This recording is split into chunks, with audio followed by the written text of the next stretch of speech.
प्यारे विद्यार्थियों नमस्कार। बीएससी सेकेंड ईयर में आज हम अध्ययन करेंगे अर्धसूत्री विभाजन मियोसिस के बारे में। और इसमें भी पार्ट 1 का, क्योंकि ये एक बड़ा टॉपिक है अर्धसूत्री विभाजन, तो उसका हम एक तरीके से सामान्य परिचय या उसके बारे में जानेंगे और फिर अगले वीडियोज़ में हम उसकी जो विभिन्न प्रावस्थाएं हैं उनके बारे में अध्ययन करेंगे। विद्यार्थियों, जैसा कि हम जानते हैं कोशिका विभाजन प्रमुख रूप से 3 प्रकार के होते हैं। असूत्री विभाजन, जिसमें किसी भी प्रकार से गुणसूत्रों का विभाजन नहीं होता। समसूत्री विभाजन, जिसमें गुणसूत्रों की संख्या बनने वाली कोशिकाओं में समान रहती है, यानी मातृ कोशिका में और पुत्री कोशिका में, mother cell and daughter cell दोनों में गुणसूत्रों की संख्या समान रहती है समसूत्री विभाजन में। जबकि अर्धसूत्री विभाजन में मातृ कोशिका से आधे गुणसूत्र पुत्री कोशिका में पाए जाएंगे और समसूत्री विभाजन में एक कोशिका से 2 कोशिकाएं बनती हैं, जबकि यहाँ पर अर्धसूत्री विभाजन में एक कोशिका से 4 कोशिकाओं का निर्माण होता है। तो इस प्रकार से समसूत्री विभाजन में गुणसूत्रों की संख्या में परिवर्तन नहीं आता तथा एक कोशिका से 2 कोशिकाएं बनती हैं, जबकि अर्धसूत्री विभाजन में एक कोशिका से 4 कोशिकाओं का निर्माण होता है और उन 4 कोशिकाओं में गुणसूत्रों की संख्या अपनी मातृ कोशिका से आधी होती है। तो अर्धसूत्री विभाजन क्या होता है? ऐसा विभाजन जिसमें बनने वाली कोशिकाओं में गुणसूत्रों की संख्या मातृ कोशिका से आधी पाई जाए, अर्धसूत्री विभाजन कहलाता है। आइए इसके बारे में और विस्तार से अध्ययन करते हैं। विद्यार्थियों, अर्धसूत्री विभाजन केवल जनन कोशिकाओं में ही पाया जाता है, क्योंकि हम जानते हैं कि जो लैंगिक जनन है वह युग्मकों के संलयन के द्वारा संपन्न होता है। यानी जो 2 युग्मक, नर युग्मक और मादा युग्मक होते हैं, वो अगुणित होते हैं। युग्मकों का निर्माण अर्धसूत्री विभाजन के द्वारा ही होता है।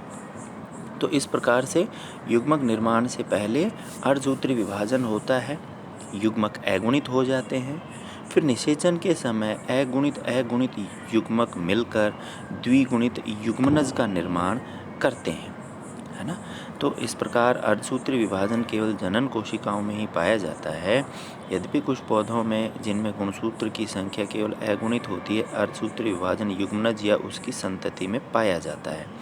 लेकिन अगर मुख्य पौधे में ही जो मुख्य पौधा अगुणित है तो उसके युग्मनज में भी ये पाया जा सकता है। युग्मकों की उत्पत्ति के समय अर्धसूत्री विभाजन की आवश्यकता नहीं पड़ती है। ये किसमें? जिसमें युग्मनज अगुणित होता है। अगुणित युग्मनज वाले पादपों में युग्मक निर्माण के समय अर्धसूत्री विभाजन की आवश्यकता नहीं पड़ती। लेकिन अगर युग्मनज द्विगुणित बनेगा तो फिर अर्धसूत्री विभाजन के द्वारा ही युग्मक बनेंगे। अतः यह स्पष्ट है कि लैंगिक प्रजनन में अर्धसूत्री विभाजन आवश्यकता के अनुरूप व नियमानुसार होता है। इस प्रकार अर्धसूत्री विभाजन लैंगिक जनन के लिए महत्वपूर्ण है। वह अर्धसूत्री विभाजन एक लंबी प्रक्रिया है और इसमें केंद्रक और कोशिका द्रव के 2 बार विभाजन शामिल हैं। इन 2 विभाजनों में से पहला विभाजन मियोसिस प्रथम हास विभाजन होता है, यानी अर्धसूत्री विभाजन में कोशिका 2 बार विभाजन करेगी। पहले विभाजन में गुणसूत्रों की संख्या आधी रह जाएगी। इसे अर्धसूत्री विभाजन प्रथम या मियोसिस प्रथम कहेंगे। और चूंकि गुणसूत्रों की संख्या में कमी आ रही है, इसलिए इसे हास्य विभाजन या रिडक्शन डिवीजन कहेंगे, जिसमें गुणसूत्रों की संख्या द्विगुणित से अगुणित हो जाती है। जबकि दूसरा विभाजन मियोसिस द्वितीय साधारण समसूत्री विभाजन की तरह ही होता है। तो अर्धसूत्री विभाजन जनन कोशिकाओं में पाया जाता है, जनन के समय पाया जाता है।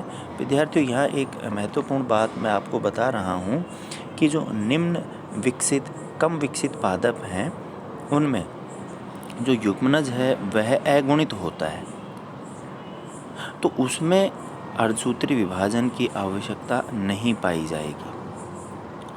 जब युग्मनज द्विगुणित होगा और उसकी आगे की संतति द्विगुणित होगी तो फिर युग्मक निर्माण के समय अर्धसूत्री विभाजन की आवश्यकता होती है। अर्धसूत्री विभाजन में गुणसूत्रों की अंतरावस्था की ऐस अवस्था में एक बार प्रतिकृतिकरण होने के पश्चात केंद्रक 2 बार विभाजित होता है। ये हम पहले ही पढ़ चुके हैं। अतः पुत्री कोशिकाओं में गुणसूत्रों की संख्या आधी रह जाती है। इस प्रकार अर्धसूत्री विभाजन द्वारा प्रत्येक द्विगुणित कोशिका से 4 अगुणित पुत्री कोशिकाएं उत्पन्न होती हैं। बहुत ही महत्वपूर्ण बात है।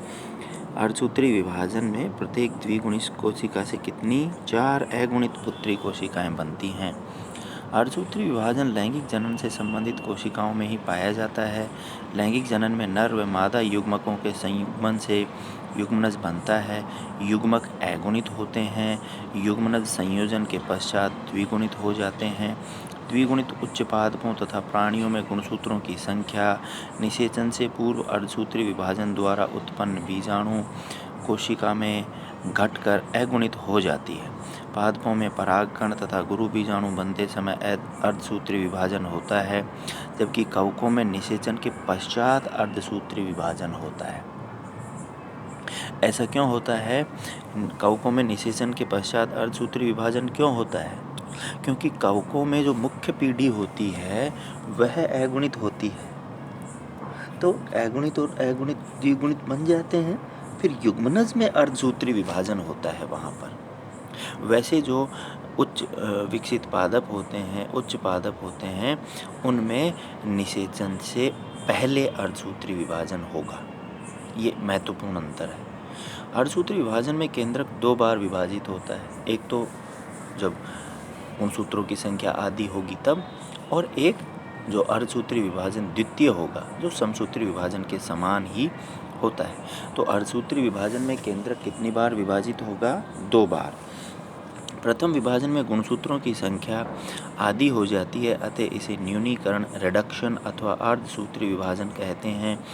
द्वितीय विभाजन समसूत्री विभाजन के समान ही होता है। प्रथम व द्वितीय विभाजनों में समसूत्री विभाजन की विभिन्न प्रावस्थाएं होती हैं, यानी इसमें भी वही प्रोफेज, मेटाफेज, एनाफेज, टीलोफेज वो सब प्रावस्थाएं पाई जाएंगी। अब है प्रथम विभाजन यानी अर्धसूत्री विभाजन प्रथम या मियोसिस फर्स्ट। यह अर्धसूत्री विभाजन रिडक्शन विभाजन या न्यूनकारी विभाजन भी कहलाता है। इस विभाजन के दौरान एक द्विगुणित कोशिका 2 अगुणित पुत्री कोशिकाओं को उत्पन्न करती है। आप समझ ही गए होंगे कि अर्धसूत्री विभाजन प्रथम में एक द्विगुणित कोशिका से 2 अगुणित कोशिकाएं बनेंगी।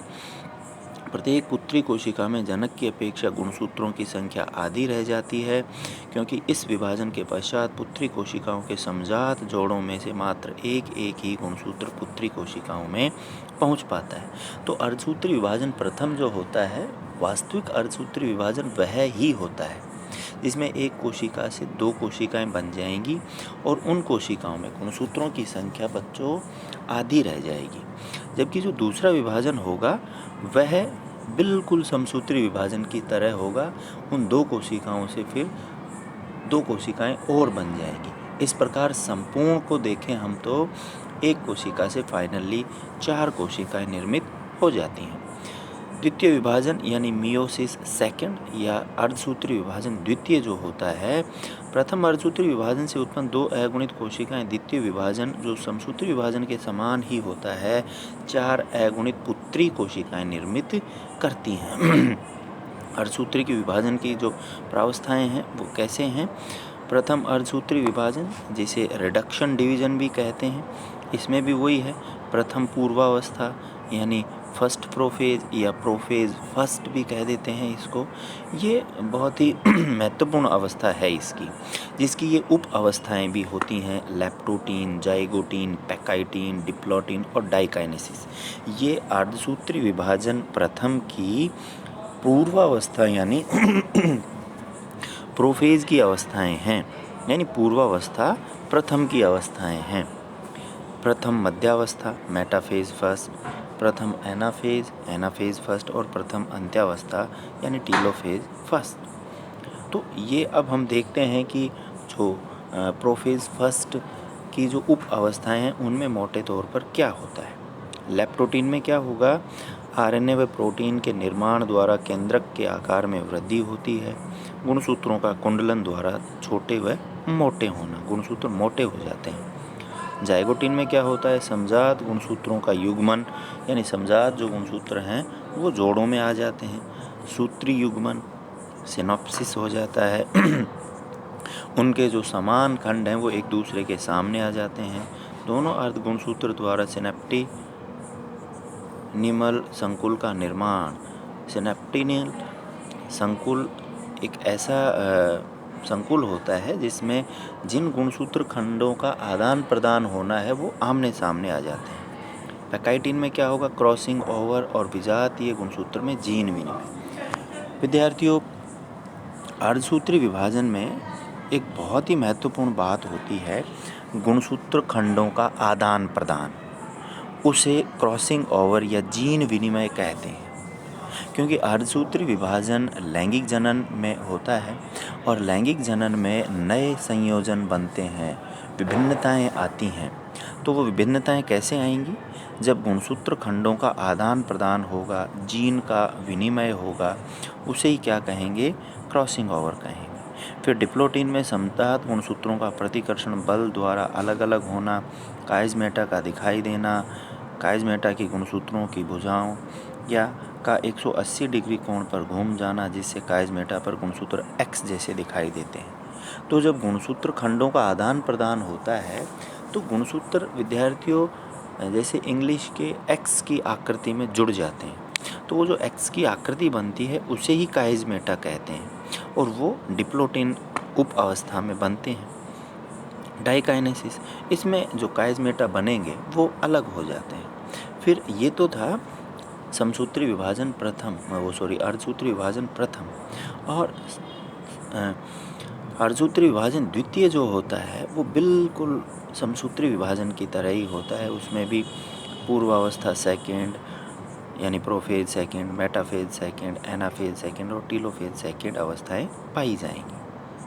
अब बात आती है अर्धसूत्री विभाजन की जो अंतरावस्था है, इंटरफेज है, उसमें क्या होता है बच्चों। अर्धसूत्री विभाजन शुरू होने से पूर्व डीएनए का संश्लेषण एक महत्वपूर्ण प्रक्रिया है। ये सभी विभाजनों में होता है, समसूत्री में भी होता है। जो अर्धसूत्री विभाजन पूर्व अंतरावस्था में प्रतिकृतिकरण द्वारा होता है, यानी इंटरफेज में डीएनए अपनी प्रतिकृति बनाता है। अर्धसूत्री विभाजन से पूर्व कोशिकाएं अंतरावस्था में आवश्यक पदार्थों को संश्लेषित करती हैं। कोशिकाओं का अर्धसूत्री विभाजन में प्रवेश एस उप प्रावस्था के दौरान संश्लेषित कुछ खास अज्ञात पदार्थों पर निर्भर करता है, जिनके कारण ही कोशिकाएं समसूत्री विभाजन के बजाय अर्धसूत्री विभाजन द्वारा विभाजित होती हैं। ये बहुत ही महत्वपूर्ण लाइन है कि कोशिकाओं का अर्धसूत्री विभाजन में प्रवेश एस उपप्रावस्था के दौरान संश्लेषित कुछ खास अज्ञात पदार्थों पर निर्भर करता है, जिनके कारण ही कोशिकाएं समसूत्री विभाजन के बजाय अर्धसूत्री विभाजन द्वारा विभाजित होती हैं। इसका मतलब ये हुआ कि जो अंतरावस्था इंटरफेज की एस उपप्रावस्था है उसमें कुछ ऐसे पदार्थ संश्लेषित होते हैं, अगर वो पदार्थ बनेंगे तो कोशिका अर्धसूत्री विभाजन करेगी, और वो पदार्थ नहीं बनेंगे तो कोशिका समसूत्री विभाजन करेगी। वो पदार्थ क्या हैं उनके बारे में अभी वैज्ञानिकों को ज़्यादा पता नहीं है। अर्धसूत्री विभाजन की अंतरावस्था की एस उपप्रावस्था में डीएनए का समसूत्री विभाजन की तरह संपूर्ण प्रतिकृतिकरण नहीं होता। लगभग 0.3% डीएनए का प्रतिकृतिकरण शेष रह जाता है, जो बाद में पूर्वावस्था प्रथम प्रोफेज फर्स्ट के दौरान जीन विनिमय के समय पूरा होता है। ये भी बहुत महत्वपूर्ण बात है। समसूत्री विभाजन में तो अंतरावस्था में संपूर्ण डीएनए का प्रतिकृतिकरण हो जाता है, संपूर्ण डीएनए अपनी कॉपी बना लेता है, लेकिन यहाँ पे 0.3% डीएनए बच जाता है। वो अपनी कॉपी कब बनाएगा? क्रॉसिंग ओवर के समय बनाएगा। उसी से फिर नए जो संयोजन है, न्यू कॉम्बिनेशन है, वो प्राप्त होते हैं, नई विभिन्नताएं आती हैं। अर्धसूत्री विभाजन की अंतरावस्था में S उपप्रावस्था एक बार ही आती है, अतः DNA का प्रतिकृतिकरण एक बार ही होता है, जबकि कोशिका का केंद्रक 2 बार विभाजित होता है। यानी DNA का प्रतिकृतिकरण और अंतरावस्था में S उपप्रावस्था एक बार ही आएगी, जबकि केंद्रक कितनी बार विभाजित होगा विद्यार्थियों? 2 बार। अर्धसूत्री विभाजन के पश्चात होने वाले द्वितीय विभाजन से पहले अंतरावस्था नहीं पाई जाती। एक यह भी महत्वपूर्ण बात है कि अर्धसूत्री विभाजन प्रथम से पहले अंतरावस्था आएगी, फिर अर्धसूत्री विभाजन प्रथम हो गया, उसके तुरंत बाद ही अर्धसूत्री विभाजन द्वितीय हो जाता है, जो समसूत्री विभाजन की तरह होता है। उसमें अंतरावस्था नहीं पाई जाती। अर्धसूत्री विभाजन में अंतराल अवस्था समसूत्री से अपेक्षाकृत कम समय लेती है, क्योंकि इसमें मात्र G1 तथा S अवस्था होती है, जबकि G2 अवस्था नहीं होती है। तो विद्यार्थियों, आज के लिए इतना ही। आशा है आप सभी ने इसको पसंद किया होगा। धन्यवाद।